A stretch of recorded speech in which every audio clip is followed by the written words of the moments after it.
the executive director and founder of the Lyrik Institution. At the Lyrik Institution, we focus on behavior modification and the creative arts. We switched from our mentorship program to our internship program because we really realized that the young adults that we serve, they don't only need to be told what to do, we kind of need to hold their hand through it, right? And as we move into this real world learning philosophy that we're kind of centering our new education standard around, that's what we want to lead in. So the demographic that we serve is at-risk young adults, right? That's who we target, but that's not all we serve. But we serve young adults from 8th grade all the way to 25. Most organizations, they stop at around 12th grade because, they're adults. But because we live in a society that has poverty, and poverty has been here for so long, poverty is now a thought process. So instead of saying, hey, these young adults have arrived at 12th grade, what we're realizing is they still need those supports all the way up until 25. So that's what we try to do. We try to make sure that we give them a safe handoff into adulthood, because that 18 to 25 is where you see a spike in pregnancy and felonies and things like that. So, STEs and, all this type of stuff that just keeps young adults trapped in that pocket of poverty. We believe that they also need a handoff all the way up into adulthood. So that's what we do with Lyriks. The moment that we release the control, though, right, and accept that we have influence but no real control, is the moment that now I can relieve a level of stress inside of myself. And my advice is a principle that I've been kind of tossing over in my mind is called an active rest, right? A lot of times when we hear rest, we think we just need to go to sleep. And I'm not taking away from that. Sleep is very, very important. It's food for the body.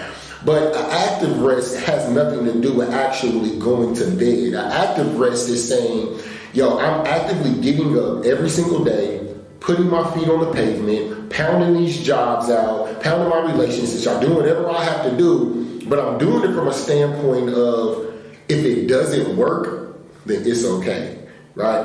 And if it doesn't boom today, it's okay. If I don't get the numbers that I was hoping to get, it's okay. See, if we bust our butts in that 8-hour block and be satisfied with the goal of meeting the 8-hour block instead of the intermediate goals that we put in between it, if we say my top tier goal for the day is I'm going to put everything I got into this 8-hour block and then I'm going to leave the rest to creation. I'm just satisfied with doing the next right step. I did my best. I strive to give everything that I have towards that project, and I have to allow that to formulate.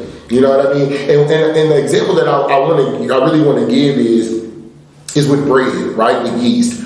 Before you put the bread in the oven, you have to let it sit and it has to rise, right? And a lot of times we skip the step of letting it rise and we put it right into the oven though, right? And then when it doesn't rise, it just falls flat. And now we made this mistake and we have this failure, right? Well, the letting it rise phase is the molding phase in our lives that sometimes we overlook. The letting it rise phase is, if it's not room temperature, it's going to rise. If it's too hot, if it's too cold, it's not going to do what it's supposed to do. So taking your hands off of something and saying, I'm going to let it simmer, I'm going to let it do what it do, and then I'm going to arrive back at it, right? Now I've released my stress from the thing. I've only did what I was called to do. I put the baking soda in it, I put the flour in it, I did what I was supposed to do. Now creation has to do what it has to do, right?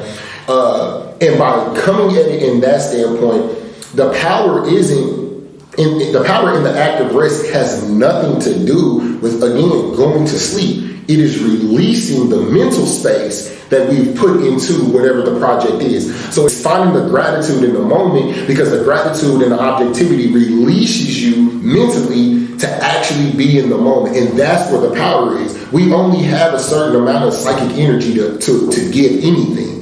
And what we're doing is we're giving things that we don't have any control of too much psychic energy. So then we're high rate agitated because I've been solving all these problems, things that I can't really understand. And then when the kid that comes to me that really needs a problem solved, I have no energy for it. So when the job comes to me with a problem that I really need to solve, I have no energy for it. Now, this is when you see people blowing up on bosses, blowing up on kids, blowing up on spouses and stuff like that. Now, you just been controlling this thing that you want to control, and now it's time for you to be responsible. You ain't got no energy for it. Right? So the goal is to actively rest and give up what you have no control over and spend the time in what you do have control over.